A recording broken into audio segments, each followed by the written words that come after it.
As a group, I felt that we really learned the importance of communication in a global environment.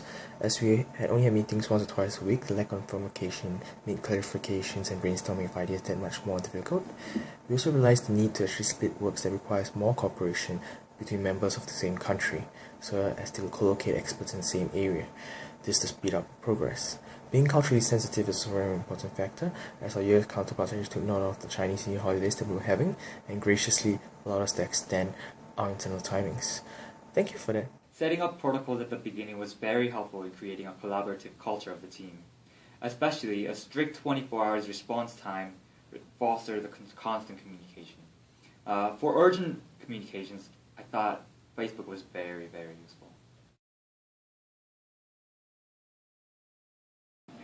As a team, we all were really responsive and communicative when it came to collaboration, especially when a deadline was looming. Our meetings were really organized because someone would outline an agenda and lead the meeting while someone else would record minutes so that any exchanged information or project decisions would be recorded and can be referenced later on if necessary. For this project, we were often given broad guidelines and requirements and were given latitude on how we wanted to present our information. This meant that a fair amount of planning had to go into understanding what each phase required us to produce, and we could have improved this by beginning each task with a clear understanding of what we were beginning working on so that every deliverable we produced could have been used and was on target. Another aspect that could have gone better for us was having better cross-collaboration discussions.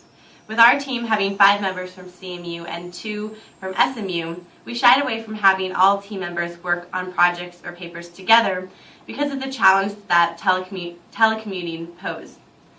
A more even distribution of team members and a better method of communicating for a video call could have enabled us to have all inputs during discussions. One of the things that really helped our group out was that we set really clear expectations from the beginning of the project. We set up a shared Google Drive and Facebook group. The Google Drive allowed us to collaborate on our work and see how the team progressed along the project. And the Facebook group allowed us to interact with one another on an informal level. At the beginning of each phase, we used an Excel sheet to break down the work components. Having all these components broken down and assigned helped us do a thorough job with all components and established clear expectations for different deliverables. By far the most effective collaboration tool we used was Google Drive. By sharing a folder on Google Drive with all of our teammates allowed everyone to be on the same page at the same time. I would definitely recommend future teams to use this technology or one similar to it to do collaborative work. We used iMovie to edit our YouTube video, and it was a very easy to use yet clean video editor. In addition, we used Google Plus to video chat with our counterparts. Overall, the only con would be that the communication was difficult because of the poor connection. Our team takes us to organize meetings. The in charge will either send us a Facebook or email message for us to indicate our date and time availability on Doodle, the team meeting scheduling tool.